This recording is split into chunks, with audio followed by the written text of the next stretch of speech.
Mesdames, Mesdemoiselles, Messieurs, chers téléspectateurs, bonjour, ravi de vous retrouver comme à chaque fois en direct de la station régionale de Béchar, bien sûr sur votre chaîne Canal Algérie, dans votre émission Bonjour d'Algérie, comme à chaque fois, plusieurs plateaux, plusieurs invités et nous allons sillonner plusieurs thématiques, bien entendu. Nous commencerons avec notre premier invité juste après ce jingle.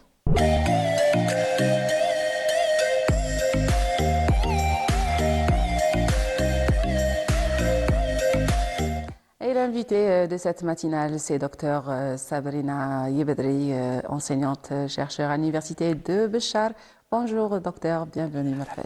Bonjour, je tiens tout d'abord à remercier chaleureusement la direction de cette chaîne télévisée pour cette invitation qui me donne l'opportunité de partager avec vous mes réflexions sur la littérature algérienne d'expression française et mes projets dans le domaine de l'enseignement des langues.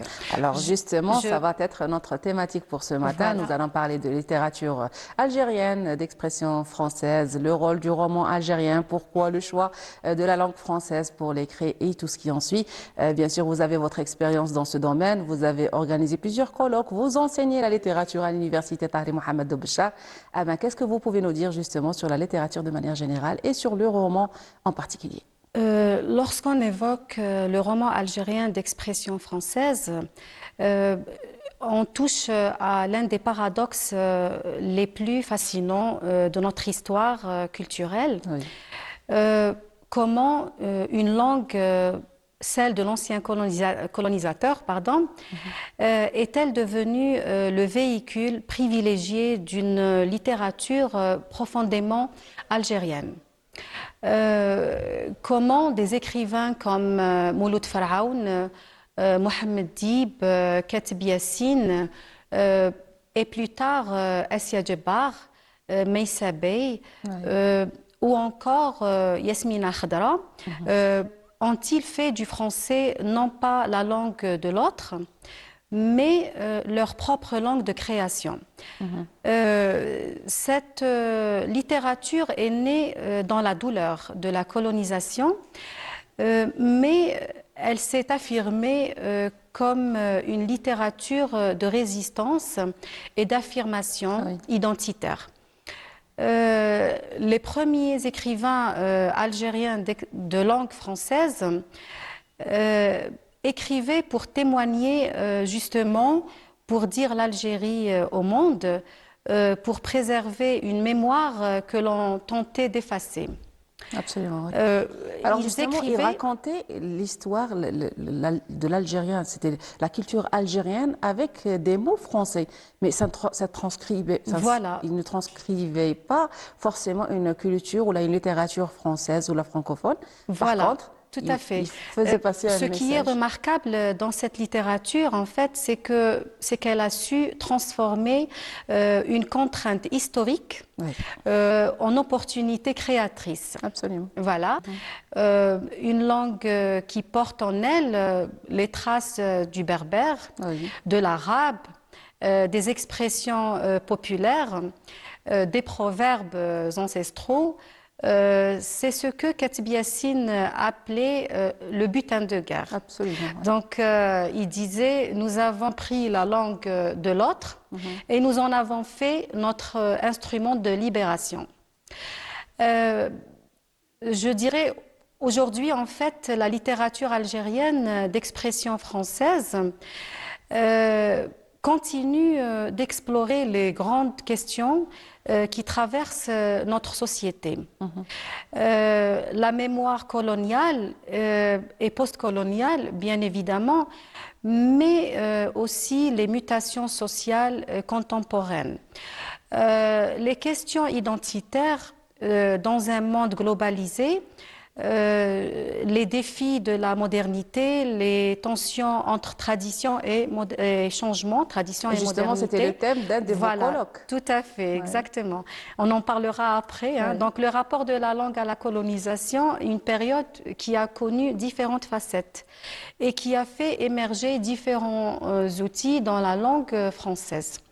Et la manière de l'enseigner, de l'inculquer, pour mettre en place ce qu'on pourrait appeler un processus de transformation ou de déculturation du peuple colonisé, dans le but à la fois de lui apprendre cette langue, tout en ayant conscience que cette langue, une fois utilisée ailleurs, c'est-à-dire par une autre population, sera susceptible de prendre une autre forme ou bien de nouvelles formes, puisqu'elle sera marquée à son tour par la culture et la langue de cette même population qui est colonisée. Les écrivains algériens qui font partie de cette population colonisée et qui ont choisi d'écrire en langue française font partie justement de cette catégorie d'écrivains qui ont transformé la langue.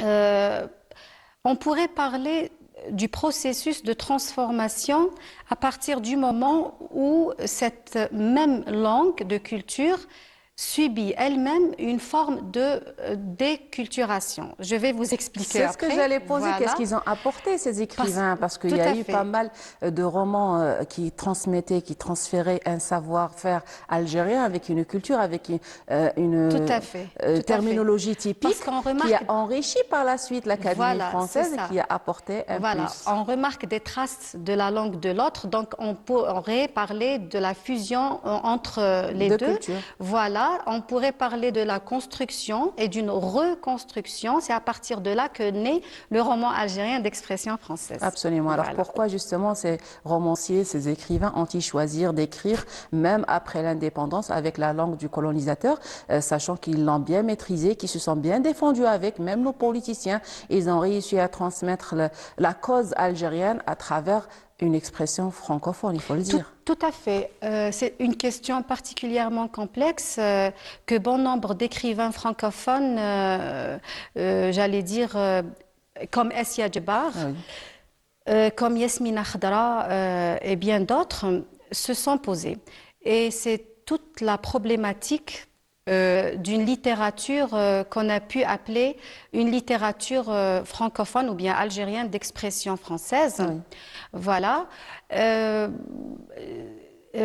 La question, en fait, est-il possible de s'approprier la langue de l'autre, de s'identifier dans son écriture par rapport à une langue qui n'est pas la leur? Il y a donc dans cette appropriation de la langue française un réel enjeu qui place les écrivains algériens dans un espace culturel particulier. Il s'agit donc d'une réelle transformation individuelle, ce que Paul Ricoeur a appelé une identité narrative. Tout cela nous ramène à la question centrale de la langue. Pourquoi le français? Comment cette langue est-elle devenue le véhicule de notre mémoire, de notre identité, de notre créativité littéraire? Pour la génération de Mouloud Faraoun, de Rachid Mimouni, de Mohamed Dib, Katib Yassine, le choix du français n'était pas vraiment un choix. Parce qu'à l'époque, c'était la langue dans laquelle ils avaient été éduqués, souvent la langue dans laquelle ils savaient écrire, mais ils ont transformé en fait cette crainte en opportunité. Ils ont fait du français une langue de résistance, une langue de témoignage. Katib Yassine, par exemple, disait qu'il écrivait en français pour raconter l'Algérie aux Français eux-mêmes. Et pour le défier aussi dans leur langue. Tout à fait, pour leur montrer ce qu'ils ne voulaient pas voir. Oui. C'est exactement ça. Donc cette génération a profondément transformé la langue française. Elle l'a hybridée, métissée, Oui. algérianisée. Euh, les structures syntaxiques portent parfois la trace du berbère ou de l'arabe. Les expressions idiomatiques sont traduites littéralement, créant des formulations en fait étranges et poétiques. Pour un lecteur français, mais parfois clair pour un Algérien aussi. Les noms de lieux, des termes, El Haïk, Le El Houma, El Djebba, Djebba, oui. etc., Il y a etc., pas mal de termes. créant un tissu linguistique où plusieurs langues cohabitent dans une même langue. Aujourd'hui, plus de 60 ans après l'indépendance, le rapport de la langue française a changé. Pour les écrivains contemporains, le français n'est plus vécu comme la langue du colonisateur. C'est simplement l'une des langues algériennes, une langue dans laquelle on peut penser, créer, s'exprimer.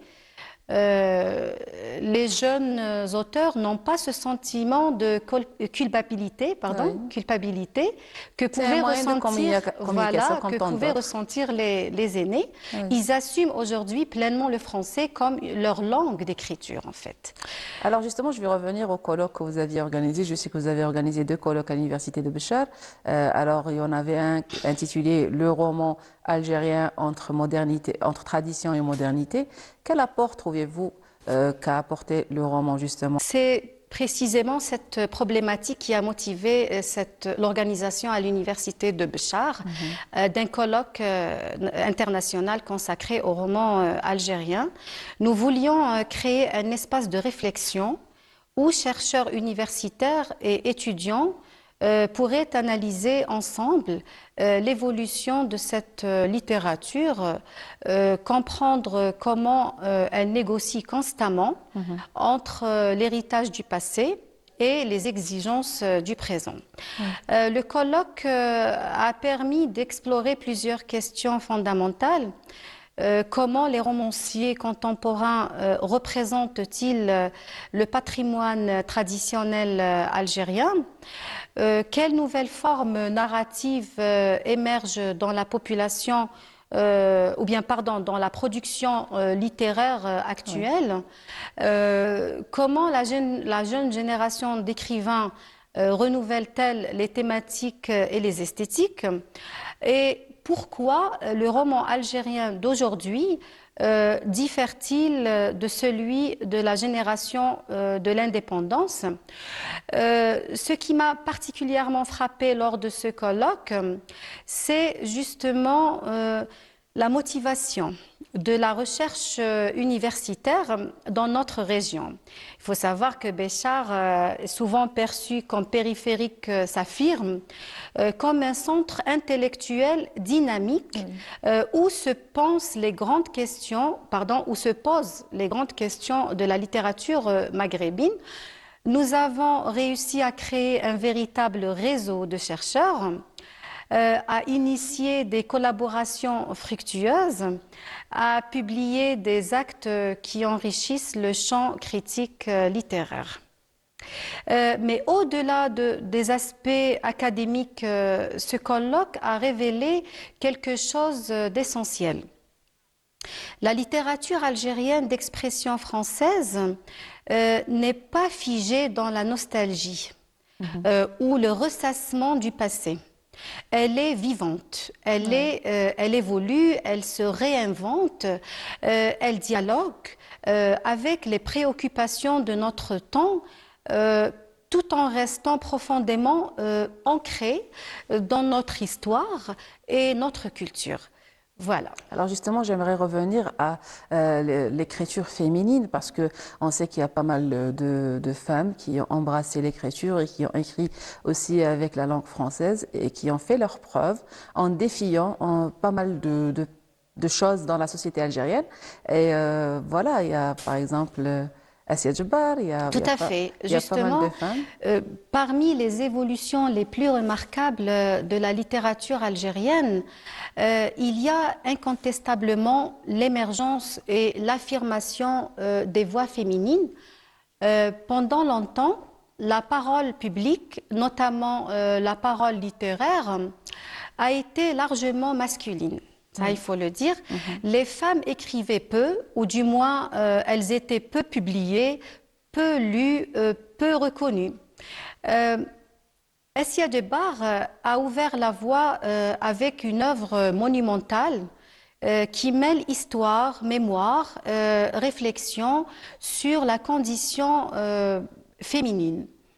Elle a démontré que les femmes algériennes avaient non seulement des choses à dire, mais une manière unique de les dire. Ah oui. Mais avant Assia Djebar, il y a eu une autre voix, celle d'une Algérienne qui, dès l'année 1940, c'est-à-dire pendant la période postcoloniale, cette femme a osé prendre la plume pour justement parler des femmes, de liberté et d'instruction. Elle s'appelait Djamila Debbech. Très jeune, elle développe une passion pour l'écriture et le journalisme. Comme Alors vous. là. À 21 ans, elle publie son premier roman, Leïla, jeune fille d'Algérie. Ça, c'était son premier roman. Leïla, jeune fille d'Algérie, un cri Alors, pour justement, l'émancipation quel des apport femmes. ont les femmes apporté Justement, à la elle Parce qu'il donne nous la reste pas parole beaucoup de temps et à j'aimerais bien... d'autres femmes. Oui, Voilà. ça, c'est- Je voudrais quand même revenir à Assia Djebar Ah oui, parce je que c'est sais. très important. Hein. Donc, je disais, Djamila Debbech donne la parole à toutes ces femmes algériennes. Dans son roman Aziza, plus tard, c'était son second roman, elle raconte son désir de liberté. Euh, revenons à Assia Djebar. Assia Djebar fait partie des femmes. En fait, elle était la première femme de la post-indépendance. C'est voilà, de la période post-indépendante, avec son premier roman, La Soif. D'accord? Juste avant l'indépendance, son écriture polyphonique qui donne voix aux femmes silencieuses de l'histoire, qui fait entendre les murmures, les cris, les souffrances de toutes ces femmes, elle a véritablement révolutionné notre littérature. D'accord? Il ne faut pas oublier qu'il existe à Paris une bibliothèque appelée Bibliothèque Assia Djebar Oui. pour rendre hommage à l'écrivaine. Après Assia Djebar, donc toute une génération d'écrivaines s'est affirmée. Meissa Bey, qui était d'ailleurs l'invitée du colloque que j'avais organisé, qui a publié plusieurs œuvres, à savoir Hizia, Surtout ne te retourne pas, Bleu, blanc, vert, Nulle autre voix, etc. Il y a eu Malika Moukaddem, qui est de la région de Béchar, en l'occurrence Qinatsa. Alors, Mohamed Boulsou, Malika Moukaddem, il y Oui, a Pierre pas... Rebhi aussi. Oui, Rebhi aussi. Donc, voilà. Donc, il y a pas mal de personnages qui sont sortis de la région. Et Ahlam Mstaghanmi, non, Ahlam Mstaghanmi, elle n'est pas de Béchar. Mais elle est de l'Algérie, c'est la fille de l'Algérie. Voilà, Kautar Adimi, qui est une jeune écrivaine aussi. Donc, chacune avec des thématiques privilégiées, mais toutes animées par cette même volonté de dire, en fait, la femme algérienne dans toute sa complexité, loin des stéréotypes et des images réductrices. Oui. À son mot à dire. Voilà, je vous remercie pour toutes ces informations. J'espère vous recevoir une prochaine fois justement pour aborder d'autres thématiques. Vous nous avez donné un magnifique aperçu sur l'écriture algérienne. Voilà, c'était notre invitée, Madame Yebedri Sabrina, enseignant-chercheur, docteur Sabrina Yebedri, professeur, enseignant-chercheur à l'université de Béchar Tahri Mohamed. Nous arrivons à la fin de ce premier plateau. Je vous laisse avec cette pause musicale avec le groupe Mohamed Rawan et nous reviendrons juste après.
de la bonne musique de Mohamed Rawan, toujours avec vous en direct de la station régionale de Béchar dans votre émission Bonjour d'Algérie.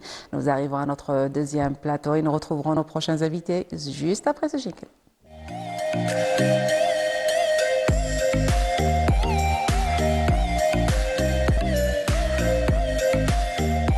Alors, nous allons vous faire découvrir un groupe de jeunes qui se sont alignés, qui se sont retrouvés dans une passion pour le motocyclisme. Bien sûr, c'est le groupe Bekers Bechar. J'ai l'honneur et le plaisir de recevoir à mes côtés. Alors, Kemmoun Ismail, Brahim Ben Abdelrahman et Taghi Ben Dida. Bonjour, مرحبا بكم. أهلا وسهلا بكم. دونك راح نتعرفوا على بيكرز بشار. كيفاش بدات الفكرة؟ صاحب الفكرة هو كموني إسماعيل. كيفاش كانت البداية؟ مع أنه التوجه تاعك إداري انجينيور وهكذا وثقافة متنوع النشاطات، وخرج بفكرة ممكن جديدة على المجتمع البشاري بمجموعة من الموتوسيكليست اللي يمشوا مع بعض، يعرفون على مناطق سياحية، يمثلوا منطقة أحسن تمثيل. كيفاش كانت البداية والفكرة؟ أولا بسم الله الرحمن الرحيم، والصلاة والسلام على أشرف المرسلين. نشكروا بزاف قناة الجيري على الاستضافة. مرحبا بكم. الله يسلمك. أولا الفكرة كانت بسيطة جدا، هي أن الإنسان يعني الحاجة اللي عنده يقدر أنه يعيش بها ويصنع بها فرجة. سما عندك موطو، سما تقدر أنك تصنع به فرجة، وتقدر أنك تستمتع بالوقت نتاعك يعني تخلق النفس، تخلق ليها متنفس. معليش هذه كي تكون وحدك راني معك، بصح باش تجيك الفكره انك دير كل مجموعه وتروحوا مع بعض وتخرجوا وتباتوا برا وتعرفوا على معالم، الفكره كيفاش جاتك نهار الاول؟ اولا انا كنت نروح بزاف لبني عباس. عندي صحابي في بني عباس عندهم دي موتوسيكل. كنت نخرج معاهم ونشوف ديك اللحمه وديك المجمع هذاك تاعهم، كيفاش انهم يجهزوا الامور ويجيبوا الاواني تاع الطبخ ويديروا لنا اكله تقليديه خاصه بالمنطقه في بني عباس، اللي نحييه اخي ابراهيم لونيس، نحييه على كل حال. نحييه حنا ثاني يعني من تما هو اللي قلع لك بالفكره. اسبيريت الفكره هذيك، قلت علاش لا انا ثاني هنا، مادام هما عندهم جروب في بني عباس انا ثاني ندير هنا جروب في بشار. البدايه دائما شويه صعيبه اكيد باش تلقى الناس انها تقبل الفكره نتاعك، يعني ولا الشغف اللي راك باغي توصل له صعيب شويه. البدايه كنت بوحدي، رحت لابيض سيد الشيخ، رحت لبنو النيف وحد، رحت مسافات طويله، رحت لبني عباس. من بني عباس هذا صاحبي بعد لونيس خرجني الدائره الزغامره. من الزغامره مشينا لواحد البلاصه يقول لها الدايت الوسخ، بتنا فيها يومين وجست مليحه والحمد لله. وانا توجور نفيلمي غير بالتليفون. دونك الفكره بدات من هنا. من هنا بدات الفكره. رجعت لبشار سي بون، بديت نخرج وحدي، دي فوا نمشي لبنو النيف، دي فوا نروح لقناصه بالموطو تاعي. من بعد خويا شرا موطو، خويا كي شرا موطو بديت نخرج انا وياه، بديت نحط في لي ستوري توجور في الفيسبوك ولا في الانستغرام ولا في التيك توك. بداو يعيطوا لي الناس، قال اسماعيل الله خليك كي تخرج قول لي. هي العبسه وراها هي غير الكوراج، ان كل واحد عنده موطو يخاف انه يخرج به. تسمى شغل ما تايقش في روحها ولا ما تايقش في الموطو، وهي اذا كان الموطو جديد تمشي به وين بغيت. كما عندنا الاخ تاقد اللي يحكي لنا على التجربه نتاعه، راح هو والاخ تاعه الى الجزائر العاصمه بدون مشاكل. دوك نمشي له لتاقي جوستومون. الوغ انت الاول المنضمين اللي كان الاخ نتاعك وكان تاقي جارك، دونك من ثم هو ثاني من الاوائل اللي انضموا للمجموعه هذه. تاقي كيفاش كان الانضمام تاعك وكيفاش كانت البدايه وعلاش انضميت؟ بسم الله الرحمن الرحيم. بعد الصلاة والسلام على أشرف المرسلين، ونشكروا القناة الجيري على هذه الدعوة. مرحبا. حنا بدينا أنا وخويا كنا بروغرامنا قال كان مومو تاع الصيف، كنا نمشوا نحوسوا كي شاف. مشينا من قلعنا بالعشية من بشار، درنا ليسكال في مشرية، هذيك هي روبوزينا شوية عاود قلعنا. وصلنا للارجي العشيه هكا الحمد لله. شحال ساعه طريق؟ درنا قولي واحد 24 ساعه بصح قسمناها. درنا ليسكال في مشريه، عاود الصباح قلعنا بالعشيه من بشار، الصباح عاود قلعنا من مشريه لارجي، دخلنا مع العصر الحمد لله. ما كيفاش كانت التجربه هذه؟ واش تعلمت فيها؟ تعلمك الاكسبيريونس وتشوف زعما تتكل على الدراجه نتاعك زعما ما كيما نقولوا ما تخيبكش. صح، هذه في تديك تجربتك زعما. الخاصه وين مشيت انت والاخ نتاعكم ورحتوا حتى ليتوغال افيك ان سامبل موتوسيكل. بصح كيفاش انضميت للفريق نتاع اسماعيل وكيفاش شكلتوا بيكرز بشار؟ انا كنت نخرج انا والسي بسماحه قصباوي اللي هو اعلامي تاع اعلامي تاع المجموعه. ومعنا واحد يقول له جمال. مشينا منا من جهه قصر الشمال، مشينا درنا خرجه. يا عاود كي جينا شفنا الاخ كموني اسماعيل داير لي ستوري فيسبوك، هضرت معاه مع جاري راكي عارفه. هذه هي اول ملتحقين. واه قال لي معليش، قال لي نديروا خرجه الجمعه، نمشوا لتاغيت. هي بدينا كنا احنا كنا 7 من الناس ولا 7. اسماعيل كموني والياس الياس خو اسماعيل وقصباوي وسماحه جمال ووليد عبد الصمد. دونك هذو اول خرجات نتاعكم كانوا هكذا على الاقليه. بديتوا بخرجات رحتوا تطيبوا برا، تباتوا برا، واش درتوا في اول خرجات؟ اول خرجه كنت متحدث اسماعيل كموني، وكان تاقي بن ديده، قصباوي بسماحه، عبد الصمد سالمي، جمال، وكموني الياس. درنا خرجه خفيفه وكان معنا وائل. رحتوا وجيتوا برك دونك كانت عندنا خرجه خفيفه بالعشيه. صرالنا شويه مشاكل، واحد تقعرت له الدريجه المغامرات هذو. رحنا جيست للبربي، عاود رجعنا، طاح لينا المغرب، عاود كي جينا راجعين. يعني هنا كان التاسيس صاي. تكلمت انا وبسماحه، الاخ بسماحه اللي نوجه له تحيه. تكلمنا على المشروع هذا تاع بايكرز بشار. اولا ما كانش الاسم في البدايه بايكرز بشار، كان بالانجليزيه وازيس واريوز. وازيس واريوز يعني محاربو الصحراء هكذا. داكا تفاهمنا. انا جسد قلت بسماحه لازم انت تكون الاعلامي، يعني اكتشفت فيه امور، وبسماحه ما كانش على باله باللي انا خبير في التصوير، في المونتاج، في لي فيديو هكا، في التصوير، في المواهب في الجانب التصويري. ما كانش على باله. قال لي روح صاي بروغرامينا الجمعه الجايه، الجمعه يعني اللي ورا هذيك الخرجه هذيك صاي قررنا التاسيس. هو بسماحه ما على بالهش باللي راني محضر الماتريال يعني تاع التصوير. عندي جو برو هيرو 13 بلاك، وعندي دي جي اي مايك ميني. تري بيان. دونك متولين رايحين بالتاويل تاعكم ورايحين تصوروا المنطقه والخرجه تاعكم. لا، الفكره كانت انها تكون حاجه رسميه، يعني موثوقه كما قال لك. موثقه، توثقتوها يعني حاجه موثوقه. يعني البدايه كانت بدايه ما فيهاش اللعب خلاص. هنا قلعت الفكره نتاعكم وخلاص بديتوا في المشروع نتاعكم. معليش انا قبل ما نروحوا للتفاصيل تاع المشروع، على بالي باللي عبد الرحمن دركي متقاعد خرج من سلك الدرك الوطني، عنده معلومات حول السلامه المروريه، وانضم لكم بطريقه غريبه شويه. بدا بيه يحكي لنا الانضمام نتاعه بالمجموعه هذه كيفاش. السلام عليكم. أول في بدء الامر نشكر قناه كانال الجيري على الاستضافه.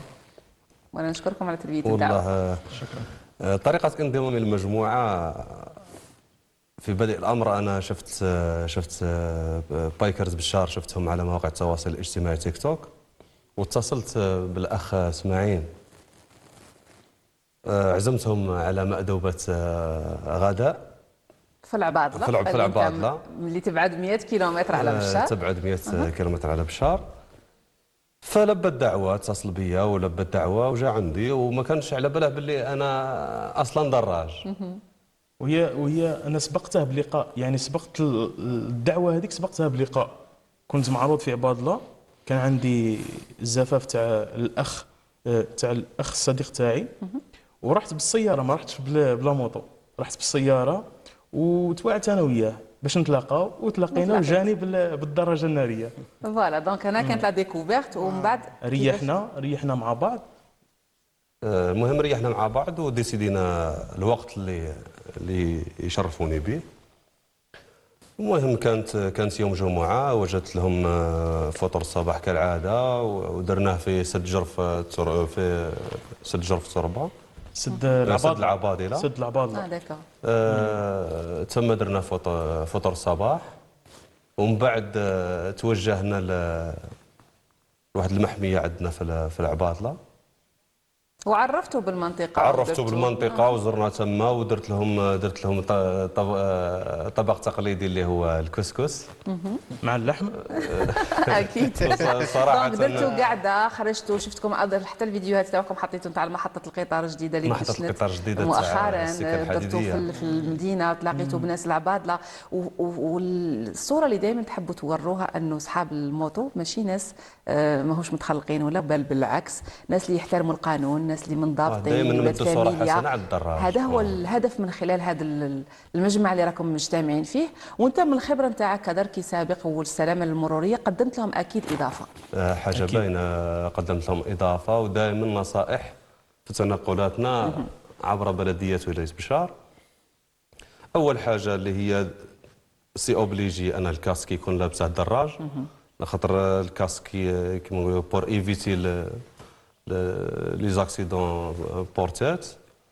و اون ميم طون ثاني لازم على الدراج ثاني يلبس كما سيرتو الاضواء ليلا، وي وهو سترات عاكسه باش يبان. باش يبان.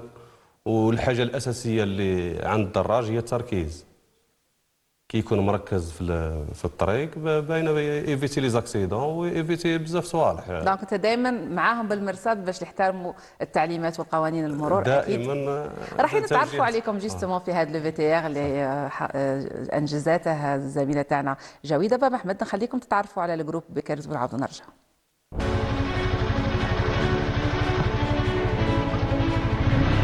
بسم الله.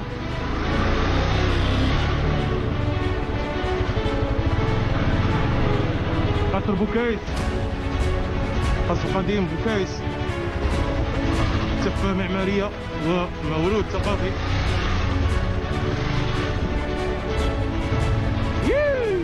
يا سلام.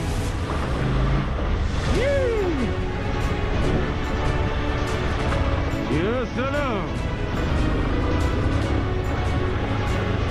يا سلام. ومجموعة ذكر الكتاب.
Et voilà, c'était un petit aperçu sur la trajectoire de nos invités qui font un travail extraordinaire. Justement, انتم عرفتوا على المنطقة، زرتوا أماكن كثيرة، زرتوا بني والنيف، رحتوا لتاغيت، رحتوا القناطسة، رحتوا العبادلة، قصور الشمال. كل مرة تكتشفوا منطقة وتخلوا المشاهد يكتشفها معكم، ممكن أمور تاريخية، ممكن أمور ثقافية.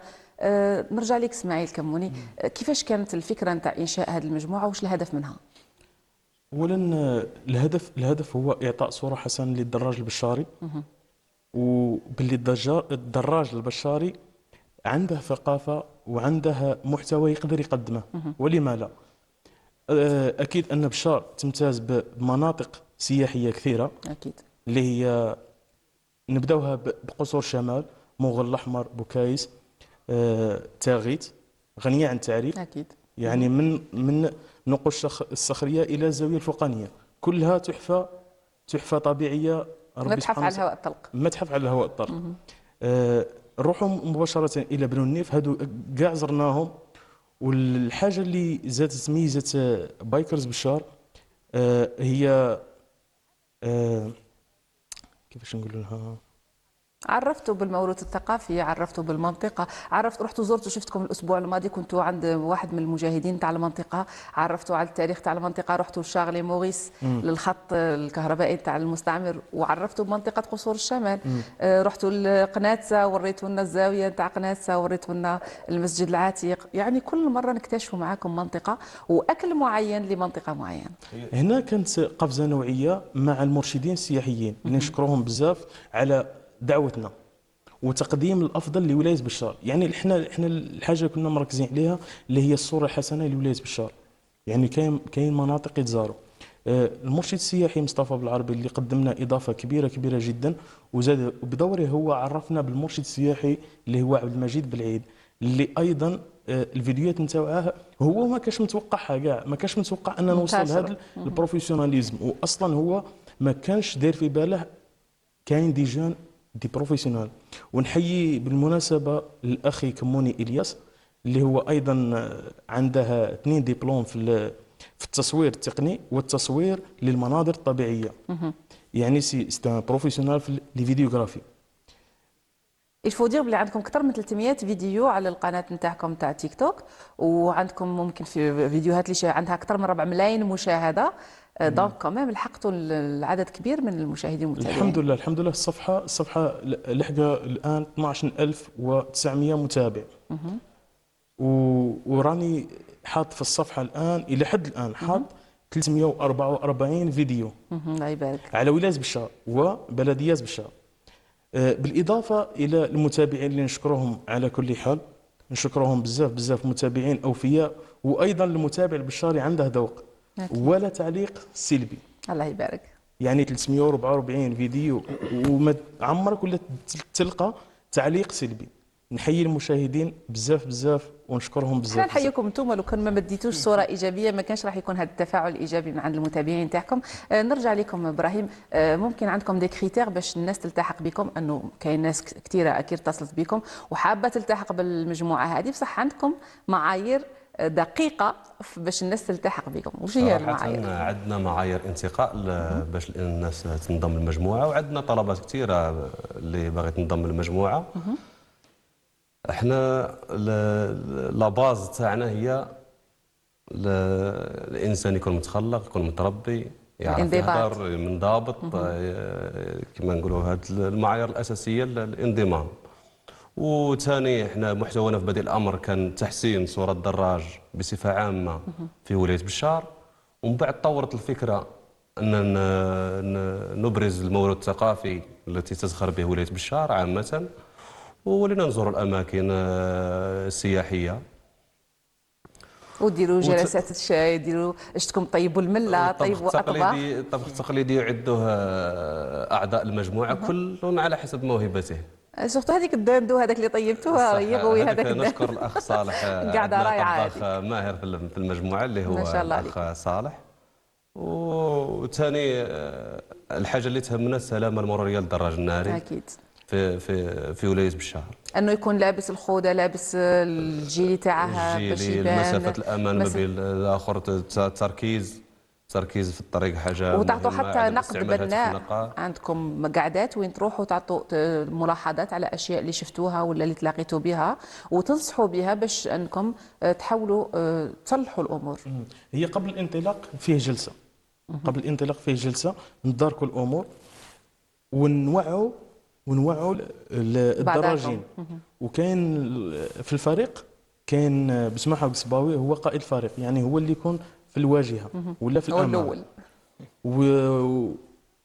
وكل واحد يعطيه رقمه، يعني ممنوع انك تجاوز صاحبك. دونك تقعدوا في لا ميم فيل، تقعدوا في نفس الترتيب ملي تقلعوا حتى توصلوا مهما كان، كل واحد يقعد وراء صاحبه.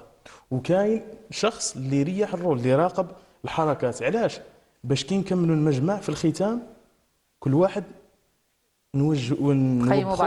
نوبخوه ونوعوه ايضا ونوعوه ايضا. صح. قبل ما ننسى، كان عندكم واحد اللقاء مع لي توريست اللي كانوا في تاريخ نهايه السنه، رحتوا سبونتانيمون تلاقيتوا مع دي جيد لقيتوا ان جروب اللي جاي في ان فواياج توريستيك واللي كانوا متعطشين انهم يركبوا لي موطور ركبوا معكم ما حبوش ينزلوا.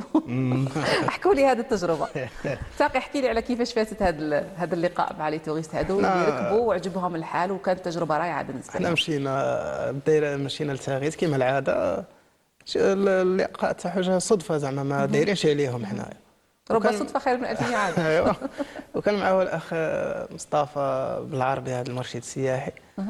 هذيك قرينا تصورنا تما في الدخله تاع تاغيت كي شايفه مع تالي العام تكون تاغيت تكون مليحه. هذيك جانا هذاك المرشد قال لك زعما بغاو يسيو الركبه تاع الموطو غير من الستاسيون ديسونس غير تحت نعاودوا غير عقبه. ومن بعد هذيك الاخ اسماعيل كموني قال لنا ها واش زعما الا تقدوا صح شاوركم في الامر. شاورنا زعما باش يدي راي كاع المجموعه. هو قلنا له معليش نهودوا بهم. هودنا لحقنا السطاسيون هذيك قارينا باش يهودوا. ما بغاوش يهودوا. هما عجبهم الحال قال لك لا قال لك حنا نمشيو معاكم. مشيتوا تدينهم حتى للزاويه التحتانيه ومشاو للزاويه الثانيه مشينا للصخور. النقوش الصخريه في الزاويه الثانيه. شي الزاويه الثانيه مليح. حطيناه دونك طلعتوا بهم تاغيت وما وراءها. وما وراءها. يعطيكم الصحه. كلمه ختاميه ممكن؟ كلمه ختاميه هي دائما الحفاظ على الصورة الحسنة لدراجين ولاية بشار، لأنها في الآونة الأخيرة الناس كانت تشوف فيها شوفة يعني سيئة، ودائما نوهوا على وسائل السلامة اللي هما القفازات، الخوذة وحتى الحذاء الوقائي، خاصة اللي فيه الحديد في الأمام. كما لا ننسى نظافة الدراج والهندام والمكان اللي يزوره ايضا، لان هندامك يرفعك قبل جلوسك اكيد. وحتى في البراجات ولا نتاع الشرطه ولا الدرك اللي نحيوهم على كل حال بالمناسبه جامي تلقينا معهم مشكل الحمد لله. وكاع الدراجين كاع يعني ريقلوا الكواط نتاعهم كاع مريقلين الحمد لله. يعني كي تكون لابس الوسائل الامان تاعك وعندك الوثائق. وتعطي بون اكزامبل ايضا انكم تمدوا صوره ايجابيه حتى للشباب الاخرين، انكم الى حاولتوا تخرجوا لازم تحافظوا على المكان، تحافظوا على صحتكم، تحافظوا على السائقين. الطريق ما فيهاش نتا برك، ولكن فيها اعضاء واحد اخرين اللي يسالوا فيها واللي انت مجبر انك تحترمهم. من هذا المنبر نحييكم، يعطيكم الصحه. ممكن اضافه قبل ما نختموا الباتو؟ والله احنا اللي الحاجه اللي نوهوا بها هي احترام قانون المرور اكيد، واحترام جميع قواعد السياقه السليمه. يعطيكم الصحه. باش يكون الدراج في ابها حله ان شاء الله. ذكرونا برك بالتيك توك نتاعكم بيكرز بشار. بايكرز الاسم هو بالانجليزيه بايكرز بشار، ويعني دراجو مدينه بشار او دراجو ولايه بشار. دونك اللي باغي يتابعكم يلقاكم على تيك توك ان شاء الله باذن الله. وشكرا بزاف للمتابعين، ونحيي كاع اعضاء بايكرز بشار. يعطيكم الصحه. شكرا لتلبيتكم الدعوه. Chers téléspectateurs, nous arrivons à la fin de ce deuxième plateau. J'ai été ravie de recevoir les membres de Bikers Bchar. Je vous laisse avec cette pause musicale et nous reviendrons juste après pour recevoir nos prochains invités. Restez avec nous.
شفيعنا طه المرسلين يا سيدي وعلى شفيعنا طه المرسلين شفيعنا يوم تنادي فكنا في ديك وهادي اللي هزادي الهشمي الهادي أرض على صحابة الفصاحي وفحطي بفا مفتوحة في وقت القاح صمتك يا الله يا اللي ما تراك ماحي عبنا يا فتاة بجهنا بسيل المنافق يا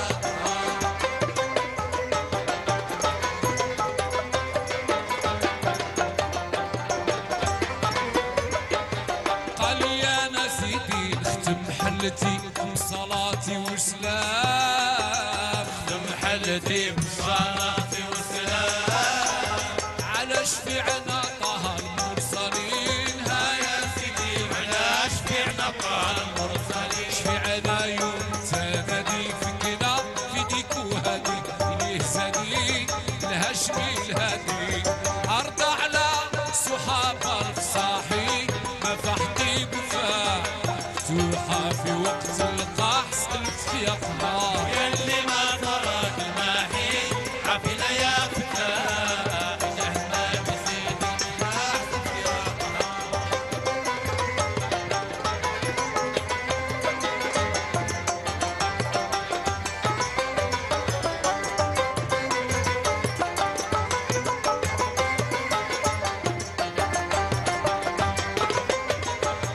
ياللي ما تراك الماحي عافينا يا فتاة بجهنا بسيد الملاح يا قهار عافينا يا فتاة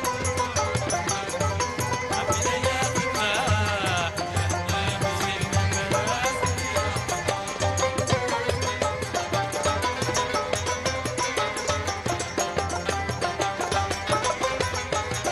ياللي ما تراك الماحي عافينا يا فتاة بجهنا بسيد الملاح سلك يا قهار ويا اللي ما تراك الماحي عافينا يا فتاة بجهنا بسيد الملاح سلك يا قهار واللي ما تراك الماحي عافينا يا فتاة بجهنا بسيد الملاح سألتك يا قهار يا اللي ما تراك الماحي عافينا يا فتاة جاهلنا بزين الملاح سألتك يا قهار أو يا اللي ما تراك الماحي عافينا يا فتاة جاهلنا بزين الملاح سألتك يا قهار وبلاد وانفي وصباح رباحي ما صارت على الرياح وما صاحبها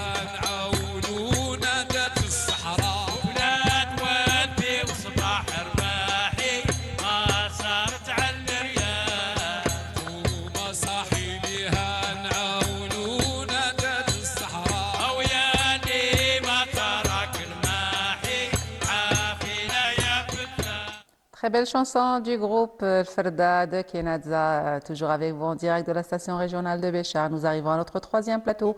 Et bien sûr, nous allons parler d'une autre thématique, en l'occurrence médecine dentaire. On va parler des dents. Infection dentaire silencieuse, des dents qui font mal, qui font pas mal justement, alors qu'elles ne vont pas bien. Pour ce, j'ai l'honneur et le plaisir de recevoir à mes côtés Dr Nbiya Nadia. Bonjour et bienvenue. Bonjour Ikram et bonjour aux téléspectateurs. Bien le bonjour. Effectivement, aujourd'hui, nous allons aborder un sujet qui touche la plupart de la population, beaucoup de gens. C'est l'atteinte des dents. Est-ce qu'une dent qui est silencieuse, qui se révèle silencieuse, veut dire forcément que tout va bien? Synonyme de bonne santé, pas forcément. Tout à fait, pas forcément, exactement. Pas forcément. Pourquoi? Est-ce qu'on peut dire pourquoi? Pourquoi? Parce que une dent silencieuse peut cacher beaucoup de surprises au long des années. Si une dent elle est atteinte durant plusieurs années et qu'elle n'est pas traitée, elle peut provoquer des dégâts silencieux. Et le pire, c'est que le malade ou la personne ne se rend même pas compte. Voilà. C'est là le drame. Alors, déjà, quand on a une dent qui fait pas mal, on n'a pas tendance à aller consulter. Parfois, on va consulter pour autre chose et on se on fait même pas attention. Même si le dentiste nous donne des conseils, il va poser des questions, le patient va répondre, je suis venu pour cette dent, pas pour l'autre. Ça vous arrive souvent, ça? Assez souvent, assez souvent. Justement, on en a déjà Exactement. discuté. Donc, pour commencer, je voudrais bien expliquer juste une petite, je vais donner une petite Nuance. non, une petite introduction par rapport à l'organe dentaire. Qu'est-ce que c'est qu'un organe dentaire? L'organe dentaire, c'est la dent, elle contient à l'intérieur un nerf. Ce nerf, il peut être atteint suite à une carie, suite à une chute, une fracture, un ancien traitement dentaire qui a été fait. Et l'atteinte de ce dernier peut provoquer une réaction autour de la racine qui s'avère indolore, silencieuse, mais qui peut évoluer à n'importe quel moment, chez certains cas. Et là, on est devant quelque chose qui s'appelle le granulome. C'est une petite inflammation, réaction inflammatoire normale de la réaction. C'est la première réaction immunitaire de notre corps. En essayant de circonscrire cette atteinte juste aux côtés de la dent. D'accord? Donc, les pertes, elles sont vraiment minimes par rapport à ce qui va arriver si on ne traite pas. Comment traiter ce granulome? C'est facile avec un petit traitement endodontique ou un traitement canalaire, qu'il soit bien fait. On peut contrer cette atteinte. Sinon, si ce n'est pas fait correctement, ça peut évoluer. Et ça, dans certains cas, ça peut évoluer vers quelque chose de plus volumineux. C'est le kyste. Voilà. C'est le Voilà. kyste. Et là, on assiste à une destruction carrément de l'os. D'accord? La propagation ou l'augmentation du volume de ce kyste peut provoquer, de un, comme je viens de dire, la destruction de l'os. Ça peut provoquer une mobilité de la dent, des douleurs, un enflement, voire carrément des douleurs vraiment atroces. Et le traitement là, il devient chirurgical. Ça devient beaucoup plus lourd. Donc, traiter Et plus coûteux aussi. et plus coûteux, bien sûr, si on touche à la poche, Ah ben oui, ça c'est normal. devient beaucoup plus coûteux. Donc, si on traite précocement, si on consulte précocement, on peut épargner ce genre de On évite problème. le pire. Tout à fait. Et puis, il y en a qui parlent de tumeurs. C'est rare, mais ça peut arriver. D'accord? Donc, si on ne traite pas une dent, on peut arriver vraiment au pire, là. C'est vraiment rare, oui. Mais j'aimerais bien ouvrir cette parenthèse.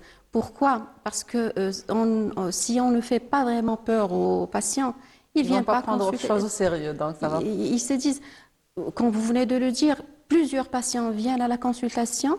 Je découvre, suite à une radio, la découverte des granulomes, elle est fortuite. C'est parce que j'ai pris une radio que je vois ce petit croissant au niveau de l'apex, au niveau de la pointe de la racine. Je leur dis qu'il y a un problème au niveau de cette dent, mais ça me fait pas mal. Évidemment que ça fait pas Et mal. je ne suis pas venue pour cette dent, Je justement. ne suis pas venue pas pour cette dent. Ouais. Elle ne me fait absolument rien. Ils sont très heureux quand ils me disent, quand je pose la question, est-ce que ça te fait mal au sucre ou au froid? chaud, au froid, Non, ouais. ça me fait absolument pas mal. Je leur dis, vous êtes heureux. C'est grave. Ça vous rend heureux. Mais ça veut dire que le Tandis- nerf ne fonctionne pas. Donc, Exactement. Ça veut dire que le nerf ne fonctionne pas et ça veut dire que la dent elle est mortifiée malheureusement, qu'elle nécessite une intervention. Ça nécessite une intervention. Donc, je parlais du kyste, le passage d'un kyste vers une tumeur. L'augmentation du volume de ce kyste, elle peut ressembler à une tumeur, voire même dans de très rares cas, je le dis et je le redis, dans de très rares cas, ça peut se transformer en une atteinte tumorale bénigne d'origine dentaire. Et ça peut se compliquer aussi pour devenir beaucoup plus maligne. Voilà. Alors, comme un nerf meurt, c'est quoi les conséquences? Quelles Et sont puis, les on a une dent qui ne fait pas mal, mais il y a forcément des symptômes. Est-ce qu'il y a quelque chose, un changement de coloration, une odeur, quelque chose qui nous indique, voilà, qu'il faut consulter? Tout à fait. Dans certains cas, on assiste à une dyschromie.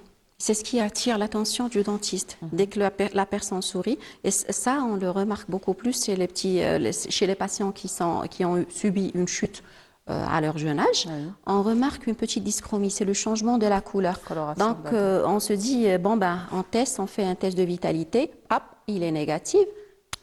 Je prends la radio et je remarque qu'il y a une réaction périapicale, enfin une petite réaction au niveau de l'apex dentaire.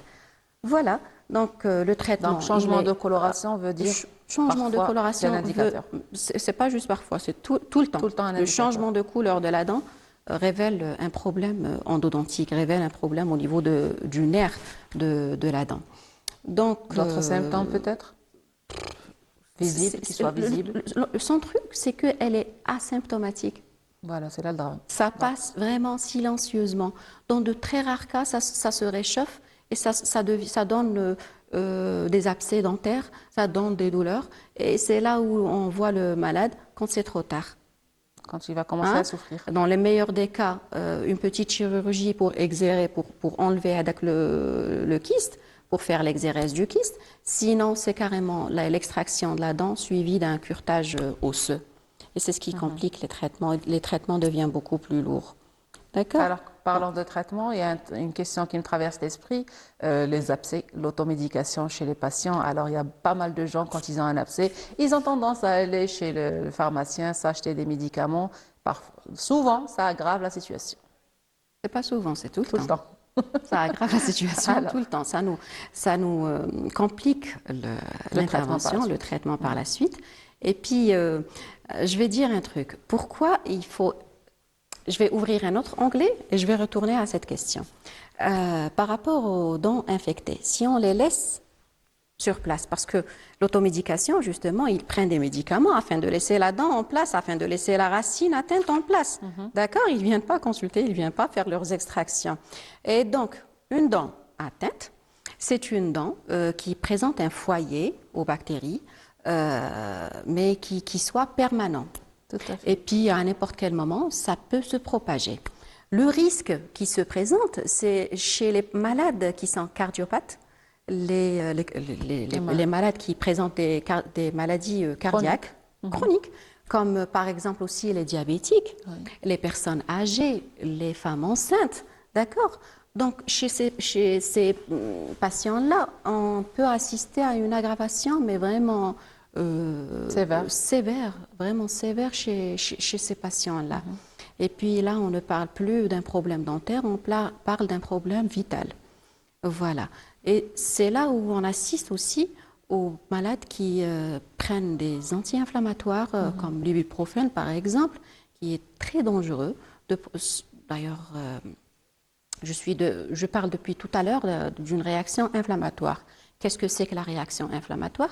C'est la première barrière faite par notre corps afin de circonscrire l'infection au niveau à un niveau défini, bien défini. D'accord? Si je prends un anti-inflammatoire, qu'est-ce que je suis en train de faire? Je vais estomper cette barrière. Je vais la casser, la barrière formée par notre corps. Et donc, je vais permettre à la bactérie de se propager dans les cellules adjacentes. Dans les meilleurs des cas, tout va bien, et ça n'arrive que très rarement. Dans les pires des cas, on va assister à quelque chose qui s'appelle la cellulite diffuse d'origine dentaire. C'est la diffusion des bactéries vers le visage, vers le cou, voire même les voies respiratoires. Et puis là, le problème devient médical, d'ordre chirurgical. Et vous parlez d'une dent, là, vous allez souhaiter de rester en vie. Ah ben oui, ça devient vital. Là, on cherche la vie, c'est plus la dent. Alors, des conseils, des recommandations?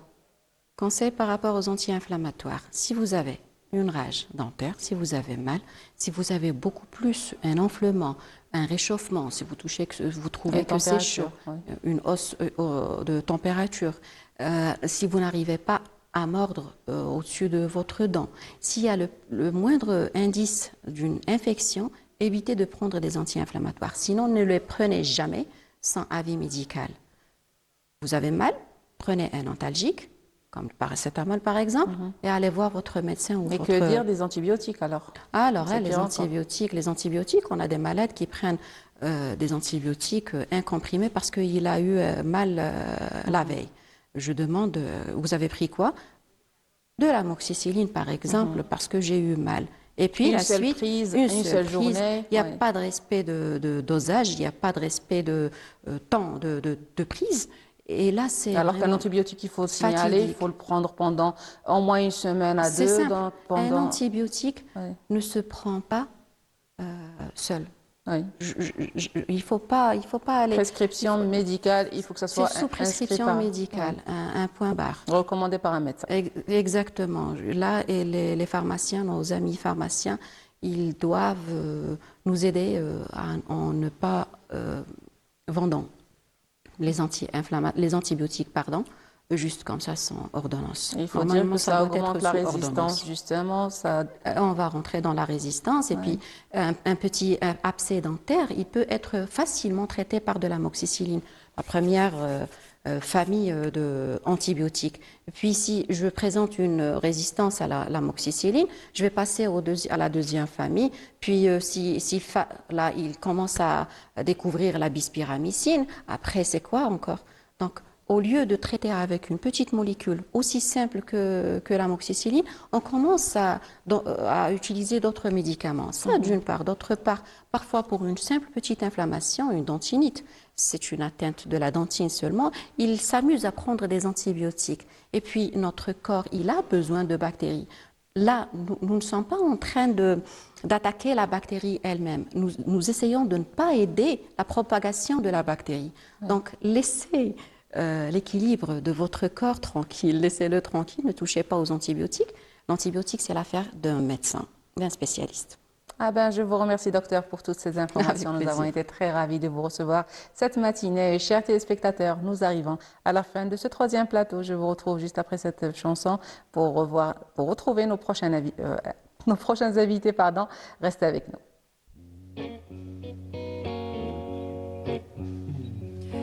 Give me one reason to stay here, not turn all back around. Give me one reason to stay here, and I turn all back around. Said I don't wanna leave you lonely. You gotta make me change my mind. Woo! Baby, I got your number. Oh, I know that you got mine. You know that I called you many times. You gotta call me, baby. You gotta call me anytime. You gotta call me. Give me one reason to stay here, and I turn all back around. Give me one reason to stay here, and I turn all back around. Said I don't wanna leave you lonely. You gotta make me change my mind. I don't want no one to squeeze me. They might tear away my life. I don't want no one to squeeze me. They might tear away my life. I just want someone to hold me and rock me through the night. Joker sax.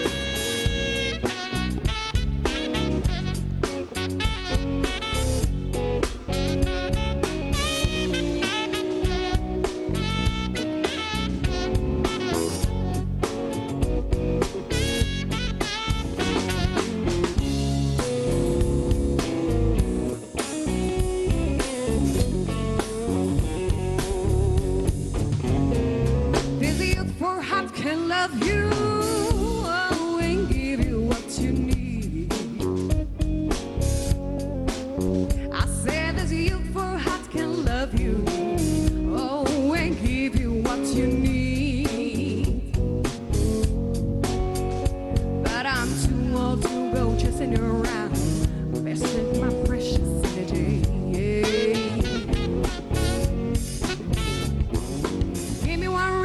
stay here. Oh, I turn back around. Give me one reason to stay here. Oh, I turn back around. Said I don't wanna leave you lonely. You gotta make me change my mind. Baby, just give me one reason.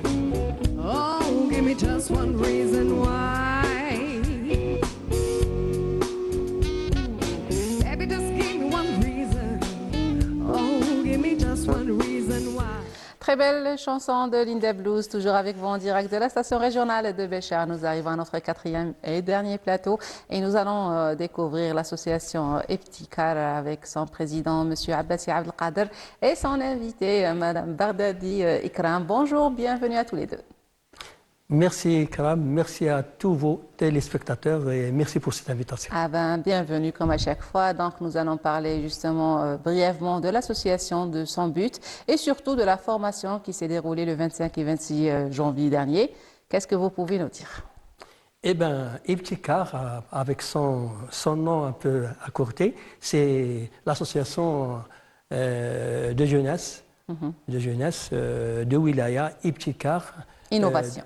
Innovation, Voilà. bien sûr, de l'éducation. Comme le nom l'indique. C'est une association qui s'intéresse surtout à l'éducation de la jeunesse. Elle prend en charge les franges juvéniles de l'enfance jusqu'à l'âge, bien sûr, aux adolescents. Et puis accompagner les familles porteurs de projets surtout éducatifs, les accompagner, les encadrer et aussi apporter de l'aide aux familles démunies, notamment les familles qui ont des enfants handicapés, surtout les autistes. Oui.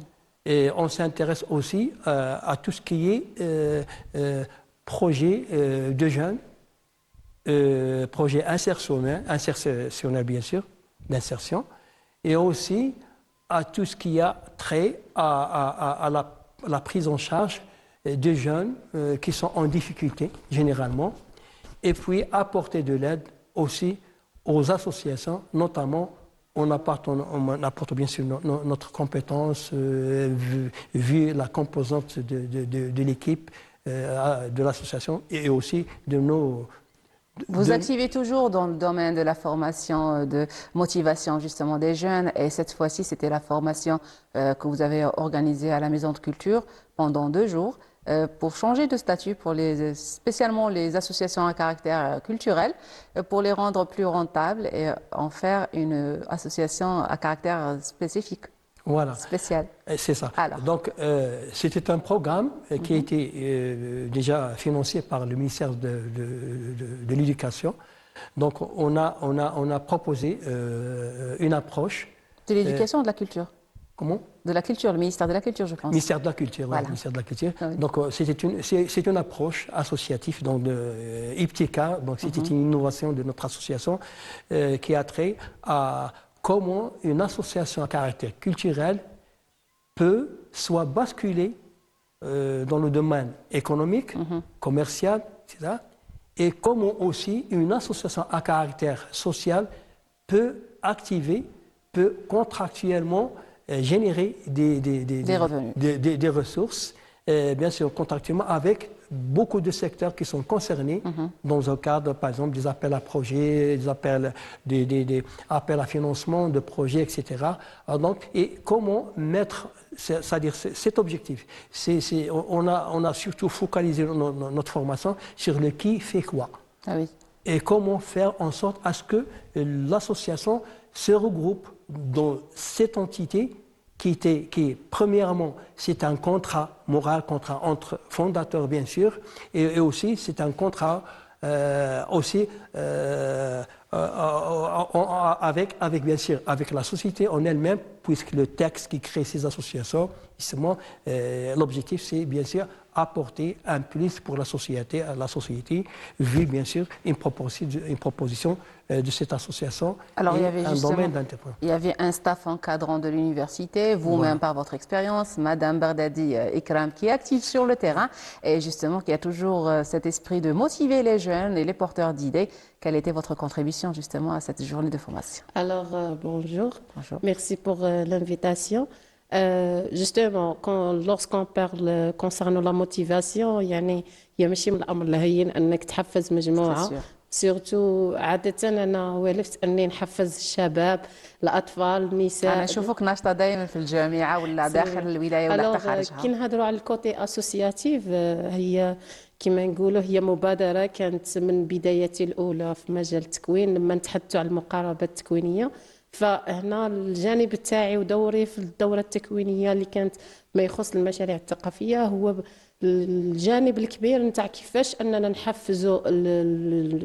نحفزوا رؤساء الجمعيات انهم كما يشوفوا الجمعيه كمشروع يشوفوا مشروع الجمعيه اللي يقدر يحقق لهم مردوديه، يحقق لهم ربح، نحفزوهم باش يكون عندهم ان ستاتي سبيسيال بور لي اسوسياسيون تاعهم. زيدون بليس حنا نعرفهم باللي عندنا جمعيات متعدده لكن كي نمشوا للجانب الثقافي هو امر مهم. من انها المشاريع الثقافيه راها تسعى انها تاخذ تمويل، لكن من قبل لازم يعرفوا كيفاش يكون التسيير الاداري والمالي، ولا ان صح التعبير يعرفوا روحهم شكون هما واش راهم يديروا في لو كوتي اسوسياتيف، شكون اللي يحتاجوه باش يكون معاهم في هذا لو كوتي. دونك كي يعرفوا لو كي وهذا لو كي واش راح يدير واش راح يدير وافيك كيف، هنا نقدروا نقولوا كاين ان رونفورسمون نتاع لي كاباسيتي نتاعهم في ليسبري دو ترافاي اون انصامبل اون ايكيب اي اون جروب او ميم طون. باسكو كي نهضروا على العمل الجماعي ولا العمل كفريق في لو كوتي اسوسياتيف، حنا دائما نشوفوا الجمعيات كل جمعيات بغات تخدم وحدها لكن يد وحده ما تصفي. في المقاربه التكوينيه لابد انها تكون مقاربه تشاركيه. كي تكون هذيك المقاربه التشاركيه انهم يقدروا تكون شراكات ما بين الجمعيات ويخدموا كيف يخدموا الافضل اكيد. فهذا من الافضل. فهنا لازم انه يجي عامل تحفيز اننا نحفزوهم كرؤساء جمعيات سواء شبانيه ولا جمعيات تهتم بالموروث الثقافي. لما لكن نهضروا على المشاريع الثقافيه وحنا ولايه لها اصالتها ولها موروثها الثقافي الذي تسعى انها تحققه وتحافظ عليه انطلاقا من هذه المشاريع الثقافيه اللي تم تمويلها. فهنا كان يعني صراحه الدوره التكوينيه كانت اكثر مما نتصور، وين كنت نشوف اني نقدر نحفز بلادي وبنات بلادي على انهم يديروا مشاريع ثقافيه ويخدموا كيف ويخدموا مع بعض. فكانت اكثر مما متصور، خاصه بدعوه الكريمه نتاع مسيو عباسي اللي كان في اليوم من الايام هو اول محفز لي في بدايتي الاولى كمكونه. يعني بالك كان في السنوات الماضيه كان عدد قليل من المكونات في الكوتي فيمينين، خاصه ان نقولوا مكونه امراه احنا من الجنوب الغربي. يعني انا كنت من الاوائل اللي نشطوا في هذا الميدان، وراكي ملهمه الكثيرين والكثيرات في المجال سواء في الجامعه ولا حتى خارجها. شكرا. انا نشوفها تشالنج، كان تحدي. وين كان الاستاذ عباس يعني بداني كان من اول السباقين انهم دعموني وحفزوني اني نعمل سواء في المجال التكويني سواء الطلبه الجامعيين ولا الخريجي مراكز التكوين المهني ومعاهد التكوين المهني، وحتى يعني العمل مع المراه الماكسه في البيت. وين وصلنا حتى مشروعنا حتى المناطق نائيه هنا بالمنطقه وحتى على المستوى الوطني، وين قدرنا اننا نحفزوا النساء كانوا ماكسات بالبيت انهم يكون عندهم مونتاج دو بروجي كالكو سوا في لاسوسياسيون تاعهم ولا مونتاج بروجي بيرسونال باش يقدروا كما نقولوا ديك المراه تكون عندها مردوديه وتكون فاعله في المجتمع. وماشي سهله انك تحفز امراه نشوفها انا يعني كانت من بدايتي الاولى كان مشروع تحدي اللي اليوم راه عندها اكثر من 10 سنوات وانا احتفي بهذه الانجازات. فالحمد لله يعني كانوا ناس اللي يقدروا يكونوا محفزين لي سواء هنا داخل الولايه ولا خارج الولايه وحتى على المستوى الوطني، وان صح التعبير حتى على المستوى الدولي ولله الحمد لله. مسيو عباسي نعاود نرجع ليك. لا بوبولاسيون سيبلي في هذه لا فورماسيون اللي درتوها جوستومون وكيفاش كومون سي ديرولي سيت فورماسيون لو بلان que vous avez adopté justement. Donc, en premier lieu, la population ciblée, c'était les associations qui portent le projet associatif culturel, bien sûr. Et donc, mais on était 100% ouvert. culturel ou la Kanoukayni d'autres Non, non, on était ouvert. On était ouvert. Il y avait même des universitaires, mais il y avait même des clubs, porteurs de projets. Il y avait même des personnels physiques qui étaient là, qui étaient intéressants, qui ont, c'est-à-dire, donné la vie, c'est-à-dire, nous m'ont demandé d'être présents, donc on ne les a pas justement écartés. Il y avait aussi des associations à caractère même sportif, de jeunesse, ils étaient tous là. Nous, l'essentiel, c'était de faire apprendre à ces gens, de les informer, enfin, de les inciter à ce qu'ils se mettent ensemble. Et surtout d'arriver à jumeler, à fédérer, c'est d'arriver à faire cette synergie entre associations et arriver à mettre des projets ensemble, soit en intra-association, soit en inter-association, avec d'autres associations. Ouais. Donc là, on n'a exclu personne. Tout le monde, tous ceux qui ont donné la vie voulu participer, donc on leur a permis d'être là. Oui. Il y avait un bon nombre, et même par rapport aux âges, il y avait de la cinquantaine à 18 ans, 17 ans, 18 ans. C'est très important. C'était vraiment ce qui nous a justement motivé, c'est la présence de ces gens. Et c'est comment justement ils sont arrivés justement à communiquer entre eux, à passer des messages grâce justement aux formateurs qui étaient là, qui étaient vraiment très donc c'était pas n'importe qui. Il y avait docteur Hamza Fellah qui ne connaît pas docteur Fellah, son apport surtout parce que justement il a présenté une présentation extraordinaire sur le développement local. Il a beaucoup parlé sur le développement local. Quelles sont les démarches? Il a le qui fait quoi en matière de développement local, le comment. Certainement, on a parlé du comment, et parce que là, le qui et le comment, c'est là notre objectif. Donc, qui, il faut que les gens se connaissent eux-mêmes, sachent qui ils sont, comme l'a dit Ikram, et aussi comment faire. Donc, le comment faire, on a commencé justement à forger sa plateforme, et c'est là, ça sera donc les prochains donc rencontres. Les acquis, parmi les grands acquis de cet événement, si l'on peut le dénommer comme ça, il y a justement un lien qui s'est fait, entre les projet de relations associations universités, par le biais justement de formateurs qui ont donné, qui étaient disposés justement à accueillir ces gens. Il y avait même des projets de programmes, de formation, même entre ces professeurs, ces représentants. Surtout, on a en même temps l'ex-maison d'entrepreneuriat de l'université. Et là aussi, je félicite et je remercie Ikram et professeur docteur Fellah. Et il y a aussi un passage d'un ex-formateur qui sera du groupe, c'est le docteur comment on l'appelle, j'ai oublié son nom, c'est déjà qui faisait partie du programme PAGE et Cap Jeunesse, il était formateur. Docteur Bachir Saïd. Bachir Saïd, voilà. Qui sera aussi de l'équipe prochainement, Inch'Allah, pour les Inch'Allah. Ça fait plaisir d'entendre collaboration entre toutes ces personnes que nous saluons par la même occasion. Alors, quels résultats escomptez-vous à court et à long terme, justement, par rapport à cette formation et aux efforts que fournit justement votre association? Voilà, donc à court terme, c'est déjà avoir une liste qui est ouverte, bien sûr, une liste déjà d'associations ou de personnes physiques même et morales qui sont prêts donc à insérer adhérer à ce programme. Et à moyen terme, c'est d'autres formations.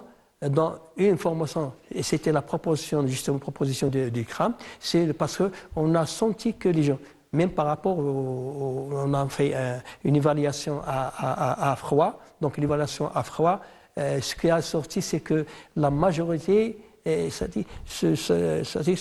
focaliser sur le côté financier. Donc Oui. comment financer, comment arriver à financer nos Alors projets, plutôt que etc. d'attendre Côté, justement voilà. subvention de l'État, Voilà. il est préférable de s'engager Et soi-même et de régénérer des revenus. Donc Et c'était pas pour nous, ce n'était pas quelque chose de nouveau. On le vous savait. êtes habitué, mais par Donc, contre, les gens qui viennent d'entamer, de créer leur petite association, c'est voilà. pas évident. Effectivement, et les gens donc cherchaient les recettes, les moyens, les comment. Le contact, l'agenda de contact aussi. Voilà. Donc ça sera donc l'une des formations dans le futur programme 2026, c'est le côté sponsoring, mécénat sponsoring.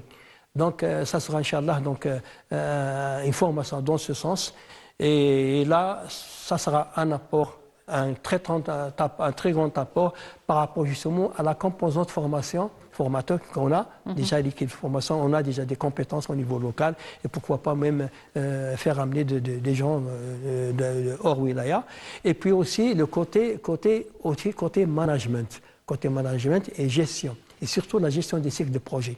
Gestion de cycles de projet, on aura d'autres bien sûr, les méthodes actuellement qui sont justement appliquées. On insiste surtout sur le côté pratique. Oui, et c'est même le plus important.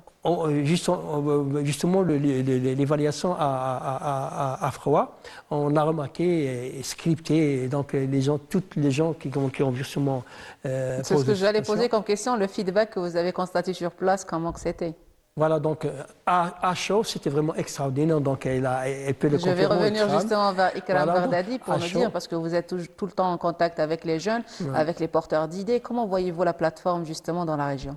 الوغ يعني من التجربه البسيطه نتاعي مع الشباب وحتى مؤخرا في الفورماسيون اللي كان نظمها استاذ عباسي وين كنا يعني انا دخلت برؤيه ان نشوفوا الجمعيه كمشروع ونشوفوا في مشروع الجمعيه. فالشق الاول الجمعيه كمشروع نقدروا نقولوا باللي كان عندهم جانب تحفيزي كبير وين انهم استطاعوا انهم يخلقوا هذاك شبكه التواصل ما بينهم، وخاصه انه نقدر نقول باللي العامل الايجابي الكبير انه الاختلاف نتاع السن نتاعهم وين شفنا ناس تاع 55 بارابور لوحدين بالك عندهم 18 مازالهم صغار مازالهم جايين يبداو جايين للدنيا. فهنا هذا التنوع خلانا نقدروا نخلقوا نقدروا نقولوا ماشي غير شبكه وانما نقدروا نقولوا عائله ابتكاريه، عائله ابداعيه وين انها تقدر تخرج بمشروع ثقافي وين تخمم تموله.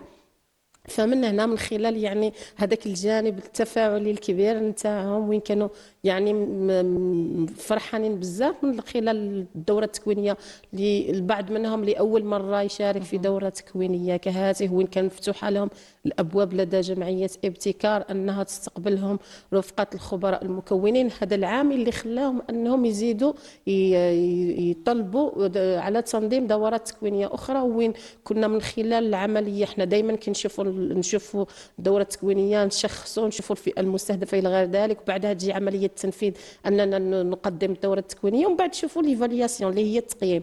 فمن خلال التقييم نتاعهم شفنا باللي انهم مازال متعطشين ان صح التعبير انهم يشوفوا دورات تكوينيه راح يفتحوا الباب لدوره تكوينيه واحده اخرى اكيد. وين كان يعني كان من بين المقترحات اللي كنت قدمتها للاستاذ عباسي اننا نشوفوا دوره تكوينيه دورات تكوينيه حول تمويل المشاريع باسكو تم يعني مباشره بعد الدوره التكوينيه اللي نظمناها تم اطلاق مشاريع تمويليه في عديد من الوزارات.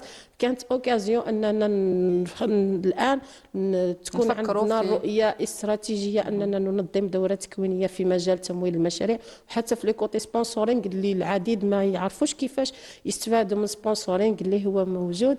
فنقدر نقول بلي هذا زادوا حفزوني اكثر واكثر اني نزيد نقدم نزيد يكون فيه عطاء مع الفريق التكويني وين نحيي استاذ حمزه فلاح اللي كان يعني فتح لهم الشهيه كيفاش وراهم لي بلان داكسيون تاع ان بروجي وين مستقبلا نزيدوا ندعموا هذه الدوره التكوينيه في تمويل المشاريع ونوروهم حتى لا جيستيون فينانسيير دان بروجي كيفاش تكون باش ما يوقعوش بالك في اخطاء اللي تكلفهم مصاريف كبيره وين هما يدخروا هذيك المصاريف اللي يصرفوها يدخروا ديك الاموال باش يقدروا يمولوا مشاريع اخرى في الجمعيه. إكرام بغدادي على كل هذه المعلومات. Un dernier mot brièvement, monsieur Abbassi. Alors, de ce plateau, je remercie surtout le ministère de la Culture, la direction spéciale de la Culture, le personnel de la direction de la Culture, de la Maison de la Culture, de l'aide, de leur apport, de leur accompagnement, de leur présence et de la confiance qu'ils ont fait sur nous. Et je remercie aussi l'Université de Béchar. Je remercie spécialement le docteur Fellah et Ossada Ikram Baghdadi. Fellah via l'établissement, surtout la maison d'entrepreneuriat et aussi en tant qu'incubateur, la maison de l'incubation de l'université, de leur présence, de leur aide, de leur soutien, de leur accompagnement des jeunes et de leur ouverture surtout. Et à mon tour, je vous remercie, M. Abbassi, Ikram Baghdadi. Je remercie mes invités qui m'ont honoré de leur présence. Je remercie l'équipe technique qui m'a accompagné ce matin. Je vous remercie, chers téléspectateurs, de nous avoir suivis depuis ce matin. Je vous donne rendez-vous la semaine prochaine à la même heure sur la même chaîne. Restez fidèles au programme de Canal Algérie et surtout soyez prudents sur les routes. Au revoir et merci.